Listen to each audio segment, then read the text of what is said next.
You're listening to an Airwave Media Podcast.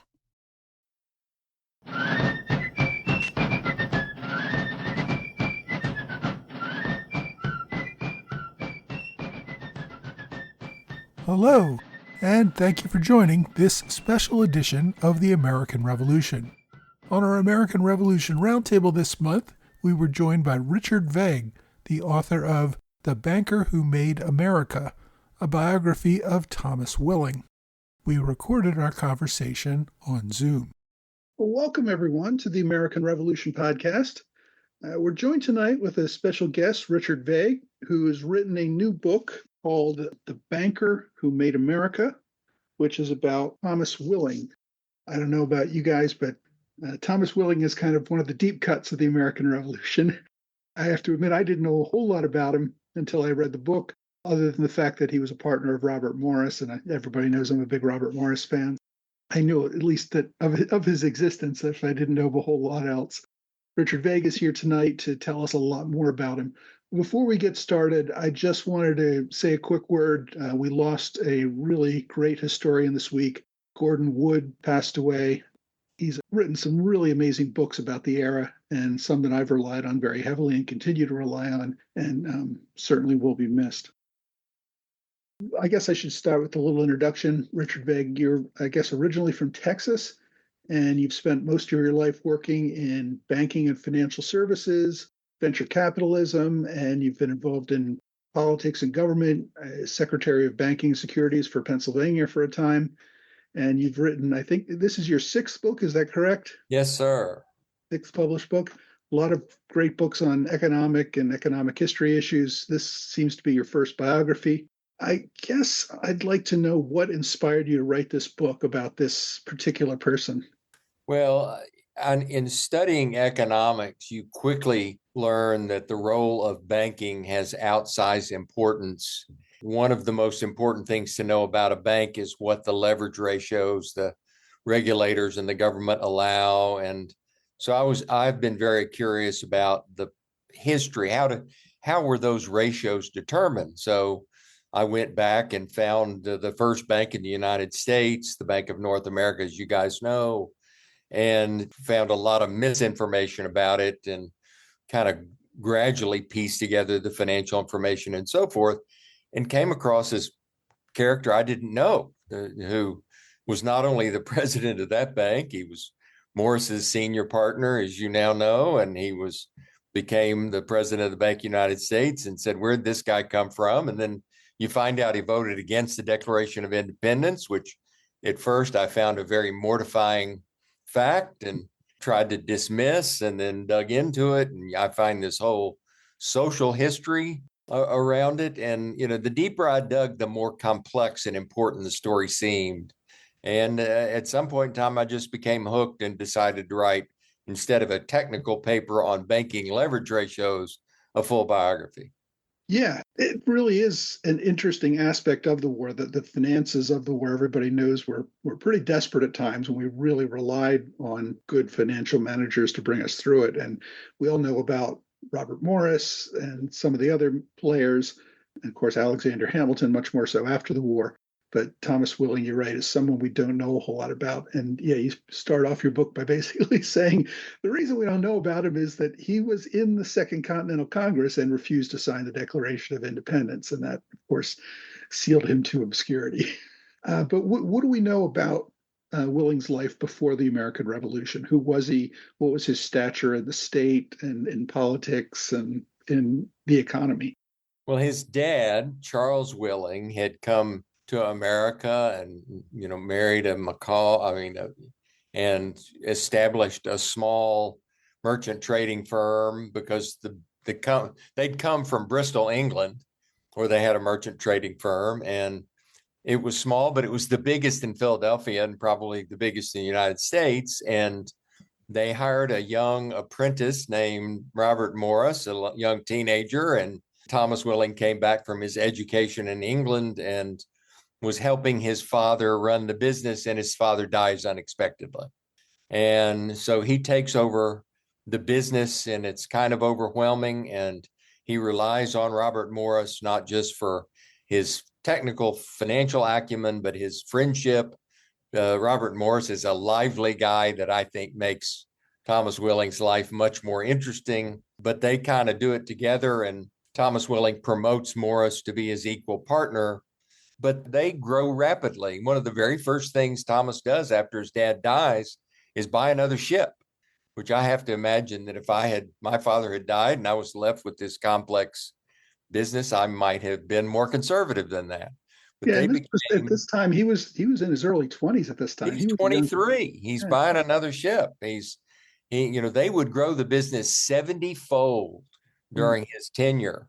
And he was conservative, Morris was aggressive.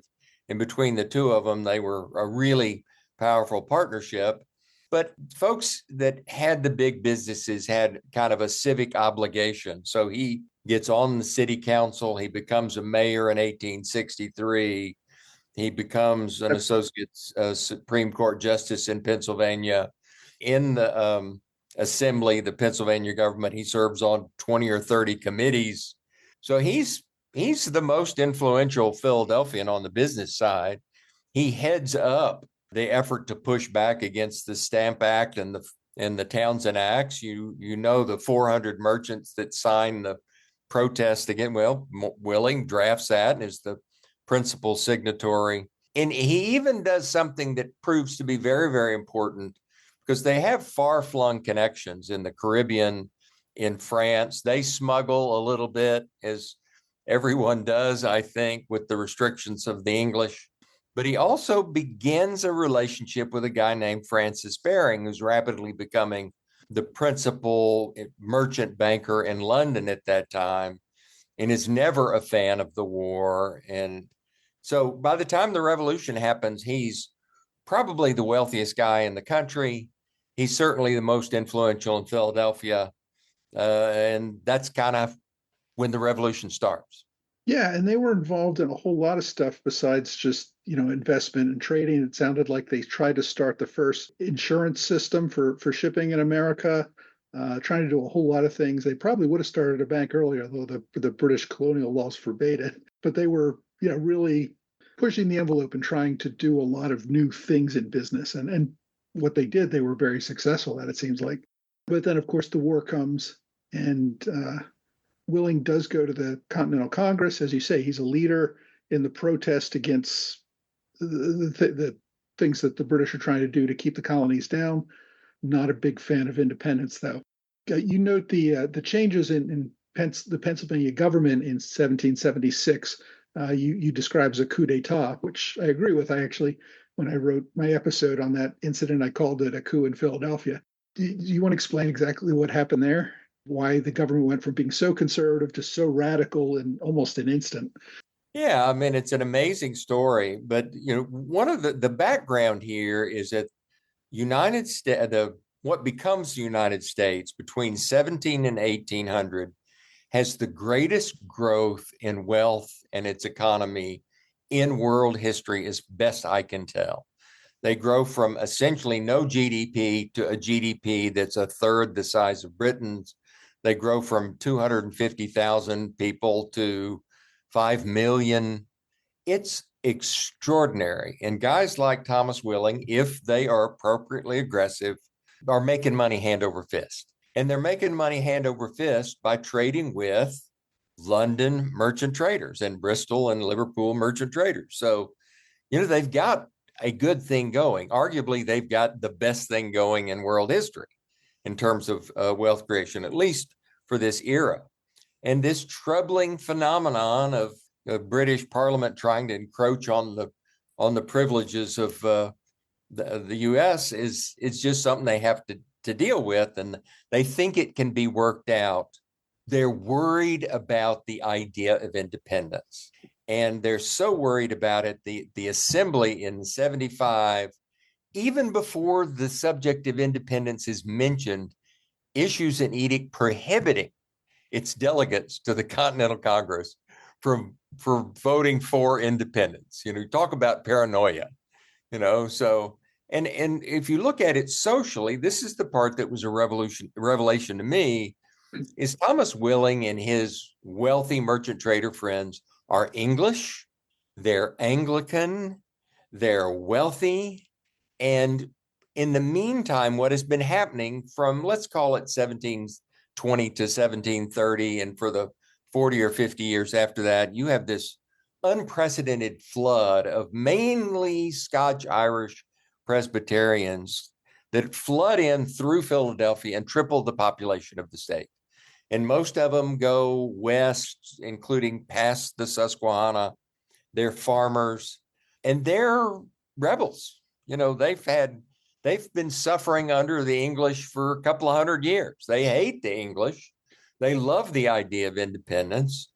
The elite, like Thomas Willing in the assembly, aren't really taking care of them. They don't protect them from the Indians. They don't let them have proportionate representation in the assembly. And this becomes a virtual political or social civil war. And so Willing and those guys are the guys that don't want independence, but the Scotch-Irish Presbyterians and others, the Baptists and, a lot of other lust on the idea of being separate from Britain, whom they hate. And that's really the showdown that happens in July of 1776. Yeah, and so the Pennsylvania government is essentially being overthrown around the same time that the Continental Congress is voting on independence. So Willing is kind of on his way out the door. Of course, to get a unanimous vote on independence, Pennsylvania was one of the big holdouts. And of course, they voted against independence initially. And then Robert Morris and one other person, I think it was Dickinson, just kind of didn't show up for the vote the next day, so that instead of a vote being 4-3 against, it was 2-3 for. Willing did show up and did vote against it, though. I've always wondered, and this is maybe my own paranoid conspiracy mind or something, but it seems like a lot of wealthy families took two sides in the war, one kind of more loyalist and one kind of more patriot. And you almost see Robert Morris and Thomas Willing doing the same thing. And I always kind of wonder if that's something they did intentionally, only because they weren't quite as sure how the war was going to turn out, and at least one of them would be on the winning side and be able to help the one that was on the losing side if things didn't work out. So they were kind of hedging their bets. I don't know if that's true. That's a reasonable way to think about it. I mean, I remember when I first got in business, which is many years ago now, one of the first things you learn is you have customers that are Democrats and customers that are Republicans. So you try to straddle the middle. And so I think these guys, Willing and Morris, were trying to play both sides. Their loyalty was to their business and their family. They hoped the whole thing would blow over. Willing, till late in the game, he actually gets in trouble because he conveys a settlement offer from Howe to the Continental Congress, which is by this time out in New York, right? This is during the British occupation of Philadelphia, yeah.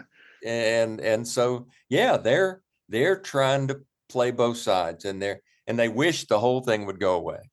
Yeah, to be fair, Willing and Morris's entire mercantile operation was based on being part of the British Empire and having very close financial relationships with people in London.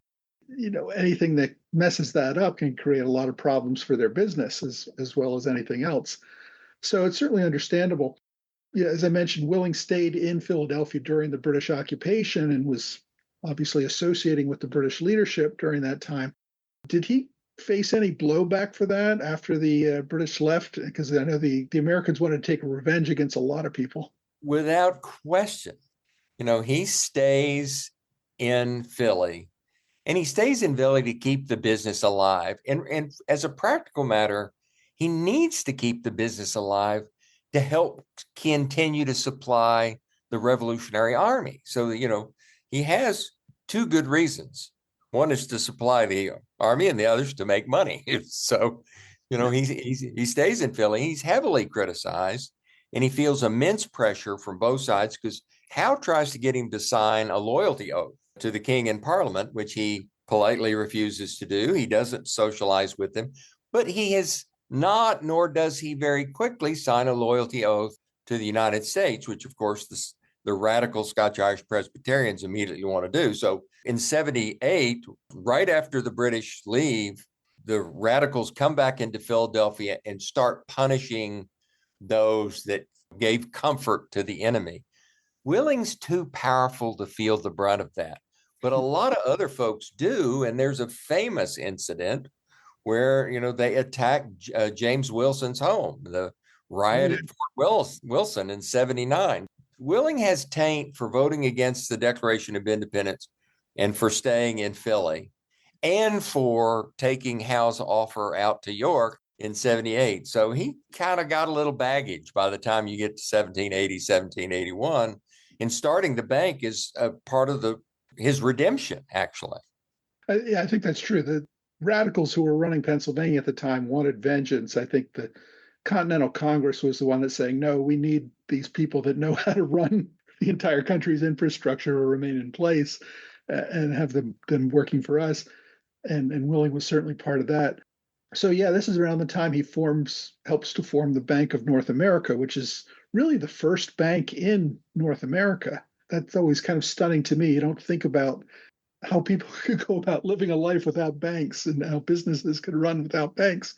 But that certainly was the case in America. And it was not easy. It was a pain. The Currency Act of 63, we kind of gloss over it. It was the Sugar Act and the Currency Act, and we kind of think about sugar, but not currency. But that was the more problematic of those parliamentary actions, is that, cutting off currency really caused a lot of contraction in the U.S. economy at exactly the wrong time.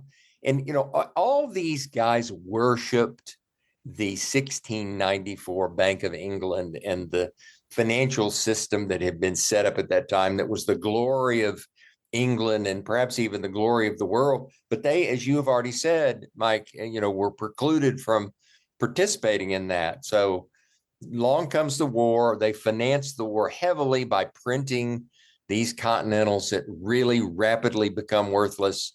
By 1780, Continentals are effectively worthless. There's no way to fund anything. Merchants won't take them.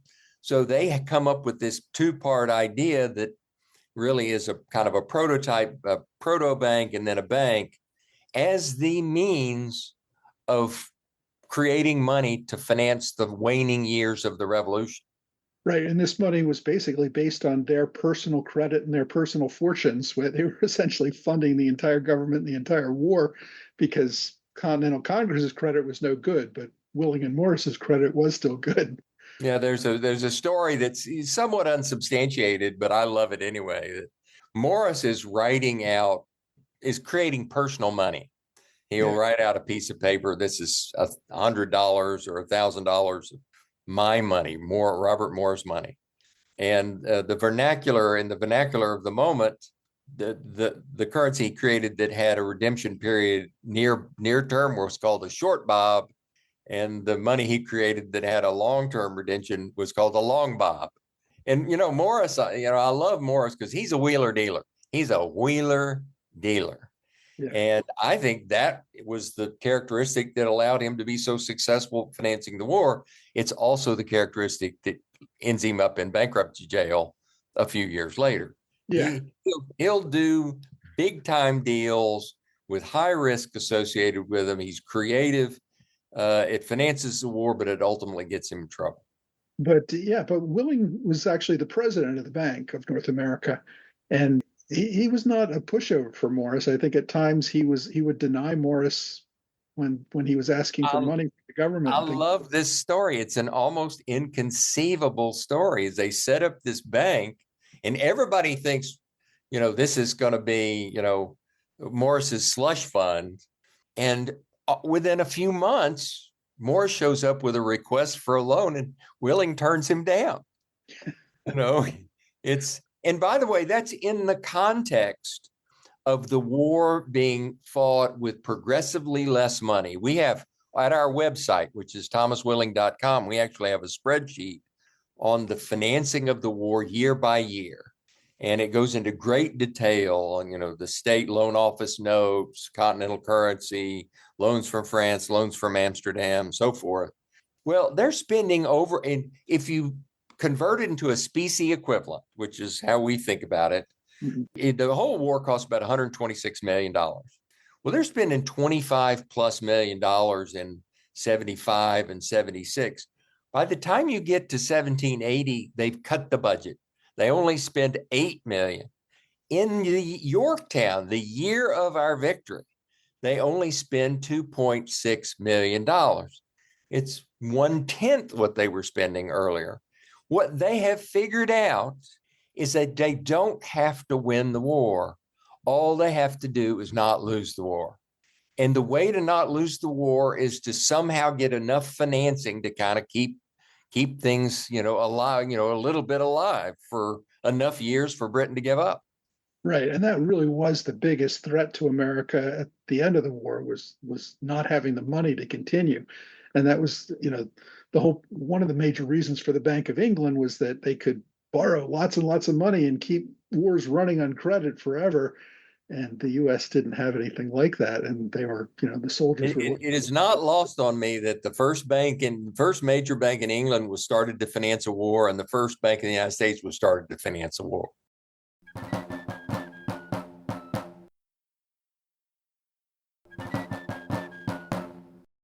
So after the war, I guess Willing and Morris kind of get back to business. Morris is still involved in government somewhat, but I guess they're focusing more.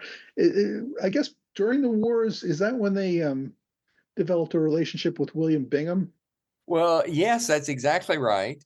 Franklin and Morris talk William Bingham, who's in his early 20s and who's kind of a blue blood in the context of Philadelphia, to go to the Caribbean, Martinique, and privateer to raise early money to help finance the early period of the war. This is the critical period in which they kind of don't have money of any type, and they need gunpowder, and they send this young man out to Martinique to do that, and he does really, really well for the country and for himself. Yeah, by the way, he marries Willing's daughter, and that's another part of the story. Yeah, well, that's a good way to form partnerships, right? Marry the boss's daughter. Yep. But yeah, he's another guy who really fascinates me. Binghamton, New York is named after him. A really rich guy who basically becomes a pirate of the Caribbean for a few years. A privateer, to be fair to him, but living a really rough life out of the open seas, mostly trying to interdict British shipping, including a lot of British slave shipping to Jamaica, things like that, and makes a huge fortune. And Willing and Morris were in on all this too, as far as doing a lot of work to bring war materials and other necessities into the country during the war, essentially war profiteering at the time, but it also very much was critical to the war effort.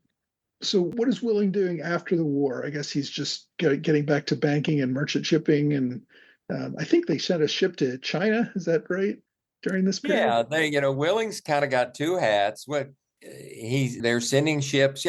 They kind of have to start sending ships to other places besides the Caribbean because the British, throwing a hissy fit after the war, shut them out of a lot of the markets that they made all their money on. Sure. And they end up trading with Turkey, with North Africa, with India, and with China. And it's very lucrative for a while. And Robert Morris is doing more than Willing because Willing's got the bank to take care of. And by the way, they're in the middle of a post-war depression. And the other big issue at that time is all this war debt. Since there's no taxing authority, all these folks that bought all this war debt are not getting any interest paid on their war debt. And as a consequence, their war debt is trading at an 80% discount to face value. So the mid-1780s is a really rough time in America economically. Yeah, and a lot of the people holding this paper weren't convinced it would ever even be paid off, let alone interest. Were they ever going to see their principal? It was a tough time. Morris was actually asked to be the first Secretary of the Treasury, but he demurred and passed off to Alexander Hamilton. What was Hamilton's relationship with Willing? I would comment a little bit on Morris, but Morris has become this global superstar, and he's cutting deals on a global scale, but he gets into trouble as he does it. So one of the more prominent deals, he gets the franchise to sell tobacco to the entire country of France. And he wins this bid by being willing to sell them tobacco at below market price, because he has figured that after the war, prices will drop and it'll become extremely profitable. Well, that doesn't happen. So he starts to make bad financial decisions so that by the time he gets asked to be Secretary of the Treasury, he's in too much financial trouble. He's fighting fires all up and down the colonies, and he recommends Hamilton. Hamilton has really kind of a devotee. Hamilton adores Morris. They correspond. I think he sort of adores Willing too. He moves into a house right across the street from Willing, and they probably go to dinner together 1, 2, 3 times a week for several years. Hamilton has actually traded with Willing when he was a 16-year-old boy in St. Croix. Remember, he's taken over the firm. Is it Beekman Kruger is the name of the firm in St. Croix? I'm trying to remember. But at any rate, Willing is, of course, the biggest firm in America, and precocious Alexander Hamilton is basically handling all the business of this brokerage firm in St. Croix, including handling all the trading activity. And so we have a letter between Willing and Hamilton that is a typical perfunctory business letter. I buy X much superfine flour from you. When Hamilton is 16 years old. So I have to imagine that for Hamilton, these guys are the heroes. And he patterns himself out. When he starts the Bank of New York, he actually sends his guys to Willing to learn how to do banking. So I think there's a 25-year difference in age. So they're not competitive in the way you might think about it. I think he views himself as kind of a mentee of those guys. Another thing you mentioned in the book, which struck me, was one reason Willing isn't really well appreciated is that he didn't write anything interesting. All of his writings have to deal with business and purchasing this and selling that and trading this. And there's nothing about politics, nothing about anything that we'd be interested in hearing about him from. And we can testify to that because we lived over at the HSP, the Historical Society of Pennsylvania Archives, and found every extant piece of correspondence there was. And, when he says he doesn't write about politics and he doesn't write about anything but business, he's being honest. Yeah, I can imagine. And contrast that to like John Adams, who every single emotion he has, he puts to paper. Oh, so yeah. You have two guys on the opposite ends of the spectrum. But even after the war, you can understand why during the war, talking politics, especially writing things down, which could be used as evidence against you later, might be problematic. But even in peacetime, he's pretty circumspect about politics or anything else. But I take it he was a big supporter of the Constitutional Convention and establishing the Constitution because that was going to bring financial stability back to the country. There is at least one letter where it's directly stated, and there are other letters where it's implied that you voted the way, if you were a business person, you voted the way Thomas Willing wanted you to vote, because if you didn't, he'd turn down your loan at the bank. And to me, that's the heart and soul as to why Jefferson and later Jackson feared the bank, because there was so much implicit power in the ability to be in the nation's chief loan officer. So Willing wanted the Constitution passed and was deeply involved behind the scenes. They wanted the Jay Treaty ratified just a few years later, which, as you know, was about as unpopular as anything in early American history. But they got it through because they needed it for their merchant trading business. The Jay Treaty was really a Federalist treaty, and the Anti-Federalists got nothing and were pissed about it. But guys like Willing got it over the goal line just barely. So Willing is very politically active because it's in the interest of his business. Right. And he, of course, becomes the president of the Bank of the United States, the first bank, once that is established with Hamilton. So he maintains that power as the financial center of power in the country and having control. And it's amplified because the capitalization of that bank is $10 million at a time when all the other banks in the country probably collectively have $2 or $3 million in capital. So, it's tripled or quadrupled the lending capacity of the country overnight. Yeah. So, he was in a position of massive financial power.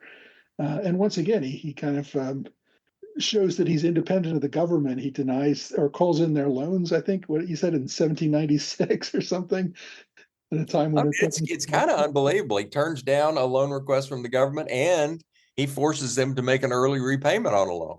I mean, yeah. I'm still shocked at that.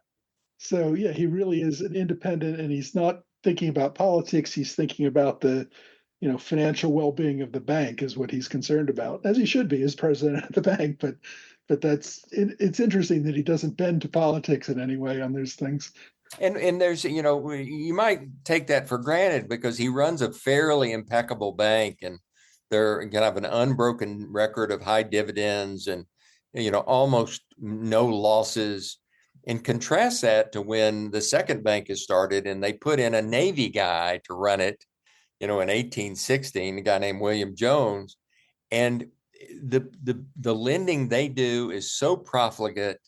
There's so many conflicts of interest. There's so much fraud that it creates the panic of 1819 that almost brings the country down. So the difference between Willing's prudence and Jones's profligacy or incompetence, is very stark. Yeah, and Willing's bank, I think one reason he wanted to be a really straight shooter was, of course, the Democratic Republicans were always accusing the bank of, being the plaything of the Federalists and benefiting a few rich elites at the expense of everyone else. So if he had tried to play favorites, that would have played right into their hands. Yeah, and sure enough, Jefferson gets elected, and Gallatin is his Secretary of the Treasury, and everybody, including Willie, assumes that the bank's going to be shut down, but it's not. And he and Gallatin developed this wonderful relationship and work hand in glove. And Gallatin becomes a huge fan of the bank and a huge user of the bank's power. So, being friendly with folks on both sides, which, by the way, is his reputation. One of my favorite anecdotes about this period is when Jefferson's vice president in Philadelphia during the 90s. He's actively shunned. Philadelphia is a Federalist town, and Jefferson is not welcome, and he's not included in things and what have you. And he's really miserable. And really, about the only two families that continue to be friendly to him are the Willings and the Binghams. Hmm.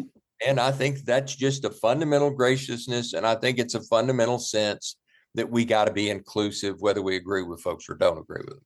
That's interesting. And it makes you ask the question if, sadly, age catches up with all of us, and Willing had a stroke and had to retire from the first bank before the charter expired. It would have been interesting to see if the bank might have had a better chance of renewal if he had remained at the helm. Without question. Of course, Bank of North America did go away, and the Bank of the United States did go away. What do you think Willing's legacy really is? Well, Willing was the archetype of banking. And so, he gets a commitment. And when they get the Bank of North America charter, that no other bank can be chartered until the war's over. And the war ends in 83. And sure enough, in 84, two new banks pop up. One of those is Massachusetts Bank, and the other is Bank of New York, which they hire a young attorney named Alexander Hamilton to do the paperwork. Well, both of those banks go to Willing and learn how to do banking from him. And there's a very famous letter where Willing talks about starting banking was a pathless wilderness when he's talking to the directors of the Bank of Massachusetts. So, and then by the time you get to 1800, you've got 20 or 30 banks. And by the time you get to 1810, you've got, I can't remember the number, but let's call it 100 banks. I mean, they were popping up like mushrooms. And we had become, and we're well on our way to surpassing Britain as the largest economy in the world. It's just a couple more decades before that happens. I think that is the legacy of Thomas Willing. Yeah, I think it's, if we call George Washington the father of our country, I think it's fair to call Willing the father of American banking. It really was established in the way he specified it. Definitely a fascinating character. It's interesting that he did outlive, most of his contemporaries. He lived into his 90s, so he was able to see a lot of the results of his lifetime of work play out. But yeah, no, that was a great book, a very interesting look into somebody that doesn't get looked at very much.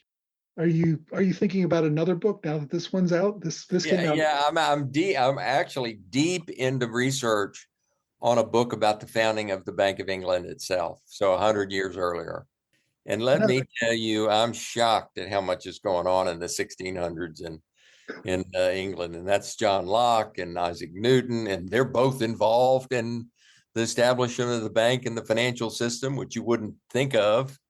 Isaac Newton's in charge of the recoinage project for England. So yeah, we're deep into that, and that's going to be a hard one to write. it should be an interesting one though. Great.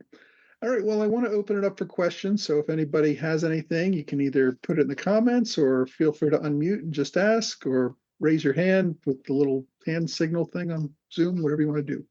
Michael Davis, do you want to Give unmute me yourself? the order there. There you go. I was wondering what was there a close relationship between Washington with Robert Morris? Washington sat down on Christmas Day, 1776, before dressing for battle, and sent a rather warm letter to Robert Morris about what was to take place. Did they have a personal relationship besides banking? I think they were extremely close.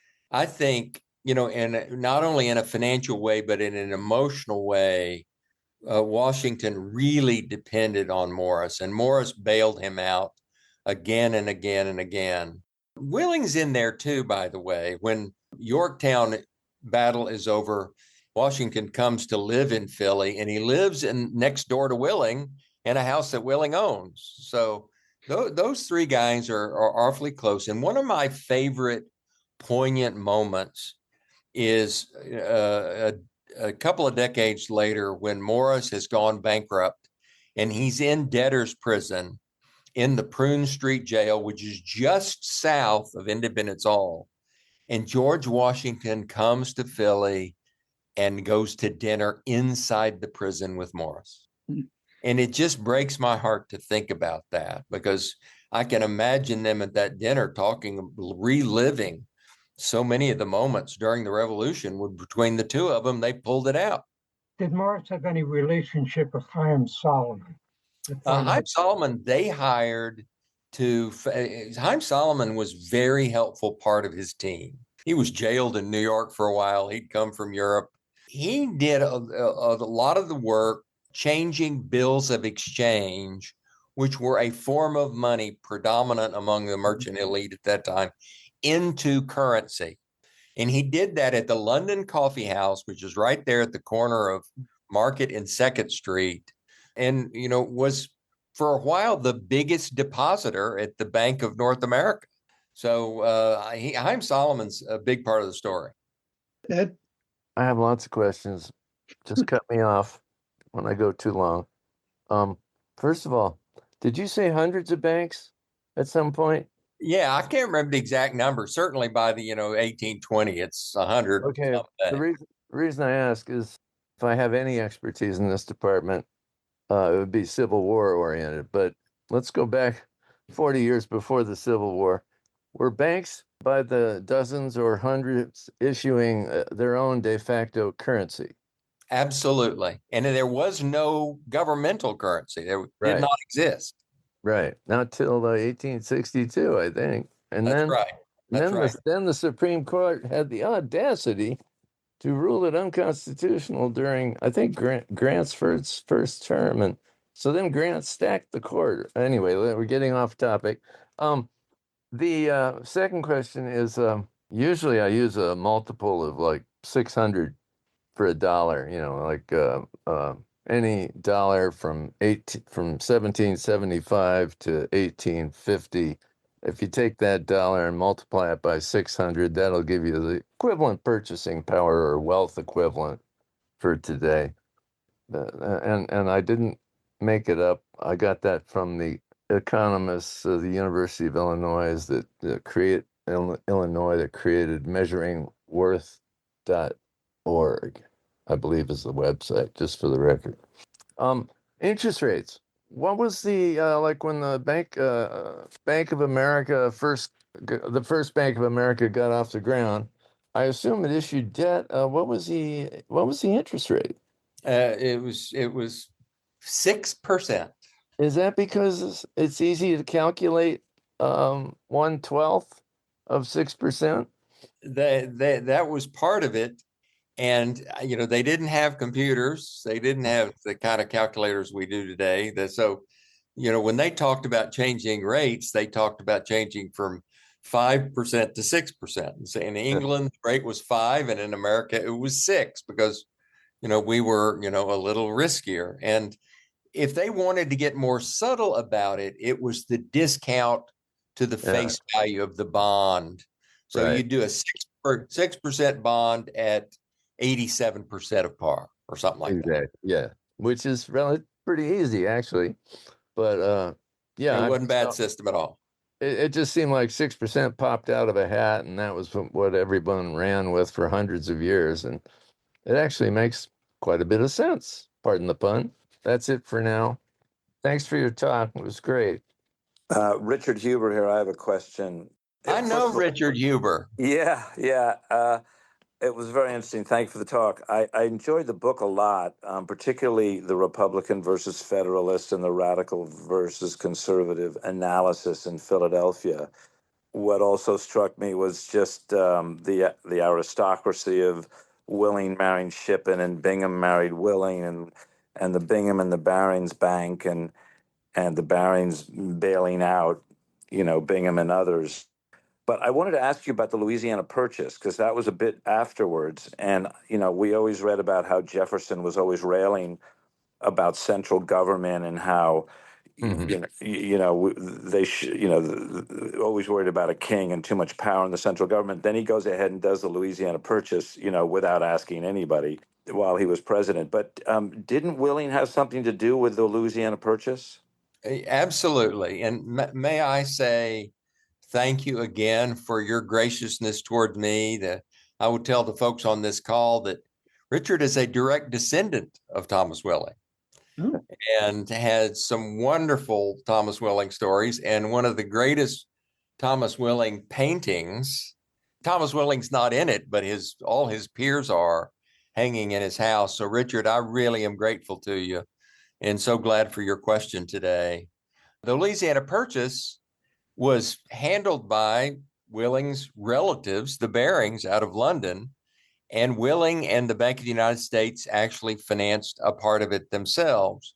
And what we understand, and of course, this history is shrouded in myth and uncertainty, but we all know that Livingston and others were authorized to go over and pay $10 million for New Orleans. Well, it's probably the case that William Bingham had the idea of buying the entire Louisiana Territory. France, which was in need of money, they were about to go back to war with Britain, quickly agreed to pay $15 million. And a little over two-thirds of that was handled by bond offering underwritten by the Barings. But the rest of it, close to $4 million, was financed by Thomas Willing and the Bank of the United States. So he's deeply involved directly and through his relatives. Very interesting. Thanks.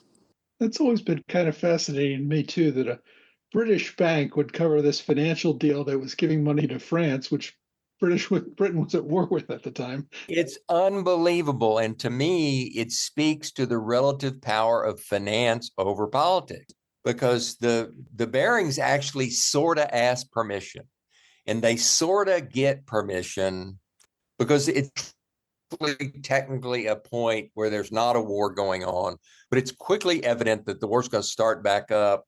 And the exchequer kind of makes a half-hearted attempt to stop Baring from doing it, but they don't pull it off.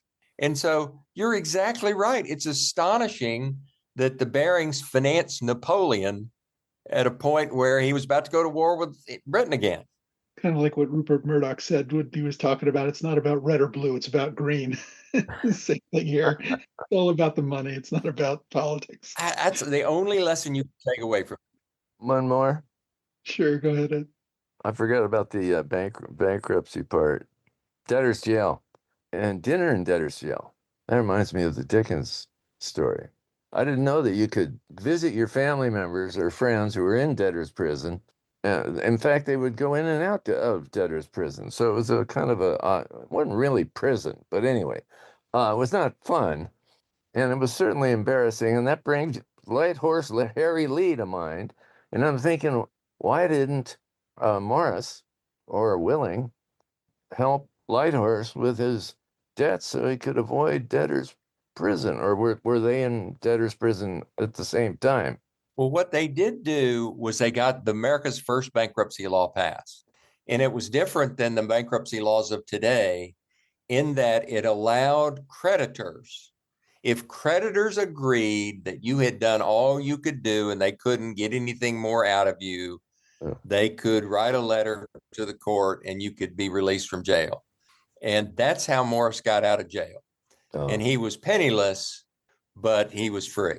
Yeah, I guess Light Horse had burned all his bridges by the time he ended up in debtor's jail.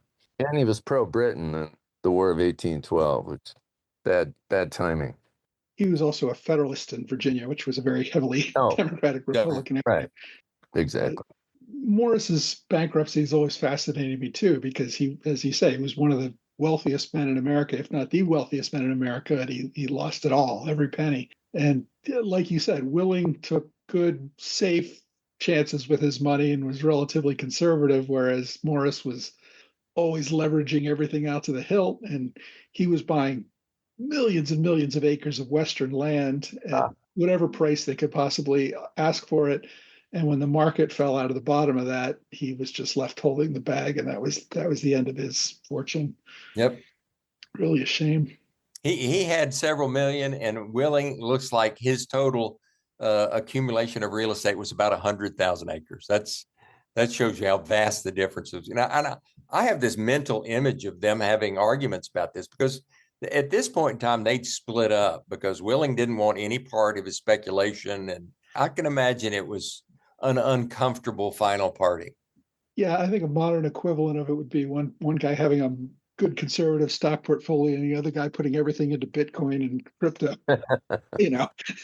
Oh yeah, I'm making tons more in crypto than you're ever making. But yeah, how long does that last? Yep. All right. Well, Richard, I really want to thank you for joining us tonight. I think it's been a great talk. Again, your book is The Banker Who Made America. I did put, and I'll put it in the show notes when we release this podcast. You can actually get this through Bookshop and get a discount. If you use AR-SP51, get a 15% discount if you want to buy the book through there. But it's a really good book. It came out in February, so it's available everywhere now. Hope you'll all enjoy reading it as much as I did. Richard, thanks again for joining us here on the I'm so grateful to you, and it's so nice to meet all you fine folks. Once again, I'd like to thank Richard Vey, author of The Banker Who Made America, for our great discussion about Thomas Willing and the finances of early America. In the show notes, I've included a link to Mr. Vey's book on bookshop.org. If you order the book there and use the coupon code ARP15, you can get 15% off the purchase price. If you'd like to join us for future episodes, please make sure to sign up for our mailing list or join even as a free member on Patreon so that you can get the Zoom links for upcoming events. I've also included the link to a list of all of our past roundtable events, as well as upcoming ones. Please make sure to check that out. Thanks again for joining us on the American Revolution podcast.